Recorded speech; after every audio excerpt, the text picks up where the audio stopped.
लेकिन जो रजिस्टर है वो क्या है, वो बॉडी है, वो कंडक्टर है जो कि अपोजिशन प्रोवाइड करता है। यानी जैसे फॉर एग्जांपल मेरे पास जो एक सिल्वर की वायर है, या सिल्वर की लगा लो, किसी भी कंडक्टर की लगा लो, इसमें से चार्ज फ्लो करना चाहता है, करंट का फ्लो होना चाहता है, लेकिन जो है ये कंडक्टर क्या करता है, करंट के फ्लो का अपोज करता है। तो करंट के फ्लो का अपोज करना तो क्या हो जाएगा, रेजिस्टेंस, और खुद ये क्या बन जाएगा, रजिस्टर। तो जो बॉडी होती है, जो कंडक्टर होता है, जो रेजिस्टेंस देता है, वो तो होता है रजिस्टर, और वो जो प्रॉपर्टी होती है रेजिस्टेंस। और जिसके पास रेजिस्टेंस होगा वही रजिस्टर है। तो जिसके पास रेजिस्टेंस होता है उसके हम ऐसे रिप्रेजेंट करते हैं, this is the symbol for register. ये एक जो है ऐसे ऑब्जेक्ट का, ऐसी बॉडी का जो है डायग्राम है जिसके पास क्या है, रेजिस्टेंस है। तो इसको हम क्या बोलेंगे, this is register of resistance R.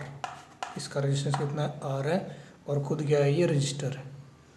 ठीक है, तो इसके बाद जो है हम स्टार्ट करते हैं कॉम्बिनेशन ऑफ रजिस्टर्स। तो क्या होता है कि कई बार जो है हमें एक से ज़्यादा रजिस्टर्स को आपस में जोड़ना पड़ जाता है। लेबोरेटरी के अंदर हमारे पास जो है, मान लिया किसी एक पर्टिकुलर वैल्यू का रेजिस्टेंस चाहिए, और वो रेजिस्टेंस जो है हमारे पास अवेलेबल नहीं है, उस वैल्यू का रजिस्टर हमारे पास अवेलेबल नहीं है। तो हमें दो या दो से ज़्यादा, 3, 4, 5 कुछ रजिस्टर्स को जोड़ना पड़ेगा, तब जा कर के हमारे पास जो है वो आंसर आएगा, वो वैल्यू आएगी जो हमें चाहिए। तो जोड़ने के जो तरीके हैं, जो आपस में कंबाइन करने के जो तरीके हैं रजिस्टर्स को, बेसिकली जो है दो टाइप के होते हैं। One is known as series combination and other is known as the parallel combination. ये इंपॉर्टेंट टॉपिक है, और एग्ज़ाम में जो है इसके न्यूमेरिकल और जो है एक दो कॉन्सेप्चुअल क्वेश्चन भी यहाँ से आ सकता है।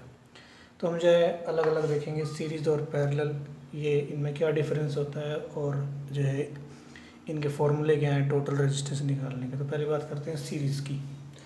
मान लिया हमारे पास जो है ये कुछ 3 रजिस्टर्स हैं। एक ये, इसका रेजिस्टेंस है R1, दूसरा रजिस्टर ये, इसका रेजिस्टेंस है R2, यानी ये इससे अलग है पहले वाले से, और ये है हमारे पास तीसरा रजिस्टर जिसका रेजिस्टेंस है R3।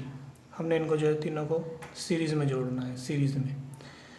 तो क्या करो, एक रजिस्टर को लो, फिर दूसरे को क्या करो, दूसरे रजिस्टर, पहले रजिस्टर का जो एक एंड है उसके साथ दूसरे रजिस्टर के एक एंड को आपस में ज्वाइन कर दो। तो क्या सिचुएशन बनने वाली है, ये हो गया फर्स्ट R1, इसके साथ हमने इसको जोड़ दिया तो ये इस तरीके से दिखाई देगा,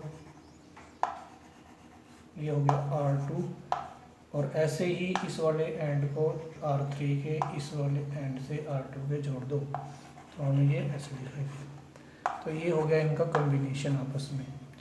ये हमारा अब नई जो कॉम्बिनेशन है उसका इनिशियल पॉइंट है, या ये एंड पॉइंट है, या उल्टा भी हो सकता है। तो ये जो है अब हमारे पास कॉम्बिनेशन तैयार हो गया। This is known as series combination, this is series combination. ये सीरीज़ कॉम्बिनेशन है रजिस्टर्स का।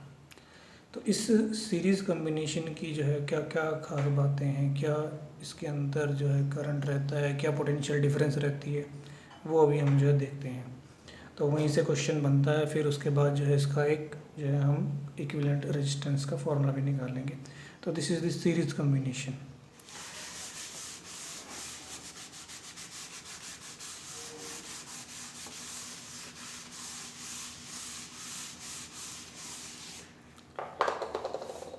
तो हमने जो है ये सीरीज़ में ऐसे रजिस्टर्स को लगा दिया, 3 रजिस्टर्स को, और यहाँ पर एक बैटरी लगा दी, बैटरी या सेल।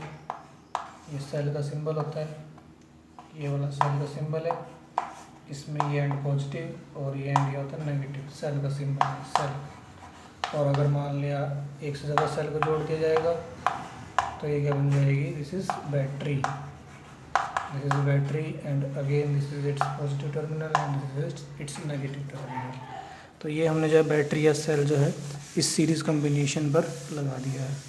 तो लगाने से क्या होगा, मान लिया यहाँ पर हमने जो है एक ऐसा छोटा सा पोर्शन जो है अभी खाली छोड़ दिया था, कंप्लीट नहीं किया था सर्किट को। तो कोई कुछ नहीं हुआ, ये जो है अभी इसमें कोई भी जो है प्रोग्रेस आगे नहीं होने वाली है जब तक हम अपने सर्किट को कंप्लीट नहीं कर लेते हैं। मान लिया हमने सर्किट को कंप्लीट कर, जैसे सर्किट को कंप्लीट करेंगे तो करंट यहाँ से जो है फ्लो करना स्टार्ट करेगा।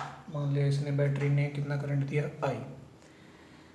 करंट हमेशा पॉजिटिव से नेगेटिव की तरफ जाता है, तो पॉजिटिव से चला करंट और जो है ये ऐसे गए यहाँ तक, ये आई करंट ही पहुँचा यहाँ पर भी। अब क्योंकि इस करंट के लिए आगे एक ही पाथ अवेलेबल है चलने के लिए, तो जो करंट R1 में पहुंचा है वही आगे R2 में, फिर वही आगे R3 में जो है जाएगा।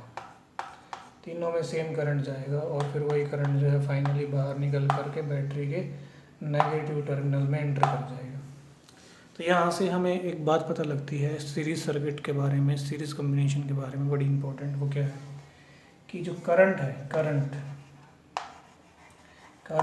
इन each रजिस्टर इज सेम। ये इंपॉर्टेंट बात है सबसे पहले तो, करंट हर एक रजिस्टर का क्या होगा, सेम होगा। Current in each register is same, ये पहला इंपॉर्टेंट पॉइंट है इस सीरीज कॉम्बिनेशन का। दूसरा, अगर हम यहाँ पर जो है पोटेंशियल डिफरेंस लगाएं का फॉर्मूला लगाएं, V by I is equal to क्या होता है, R ओम्स लॉ के अकॉर्डिंग, तो V इज इक्वल टू क्या आ जाएगा, I इंटू आर। तो पहले रजिस्टर के लिए लगाएं तो क्या बनेगा, V1 is equal to I into R1। दूसरे के लिए क्या बनेगा, V2 is equal to I into R2। और तीसरे के लिए क्या बनेगा, V3 is equal to I into R3। क्योंकि सबका रेजिस्टेंस अलग अलग है तो इसीलिए सबकी पोटेंशियल डिफरेंस भी क्या आ रही है, अलग अलग आ रही है, V1 V2 V3। तो ये दूसरा पॉइंट हो गया कि यहाँ पर जो हर एक रजिस्टर का करंट तो क्या है, सेम है, सेम करंट जा रहा है I, लेकिन जो पोटेंशियल डिफरेंस है वो हर रजिस्टर का क्या है, अलग है। पहले का V1 है, दूसरे का V2 है, तीसरे का V3 है। तो ये दूसरा इम्पोर्टेंट जो है पॉइंट है सीरीज सर्किट का कि इसमें जो है हमारे पास जो पोटेंशियल डिफरेंस होता है वो हर एक रजिस्टर का क्या होता है, अलग अलग होता है। तो ये दूसरा पॉइंट हम नोट कर लेंगे कि जो पोटेंशियल डिफरेंस होता है, potential difference of each resistor जो है इज़ डिफरेंट।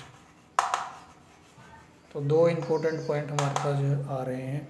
एक तो कि करंट क्या रहेगा, सेम रहेगा, current in each register will be same. Second is potential difference is different, हर एक रजिस्टर का पोटेंशियल डिफरेंस क्या रहने वाला है, अलग रहने वाला है। तो अभी हमने देखा कि जो है सीरीज कॉम्बिनेशन क्या होता है और उसकी जो है हमने प्रॉपर्टीज़ को अभी देखा कि भाई उसमें क्या सेम रहता है और क्या अलग रहता है। इसके बाद जो है हम क्या करने वाले हैं, हम जो है निकालेंगे कि इक्विवेलेंट रेजिस्टेंस का फॉर्मूला क्या होना चाहिए, टोटल रेजिस्टेंस क्या होगा इस सीरीज कॉम्बिनेशन का, वो हमने देखना है।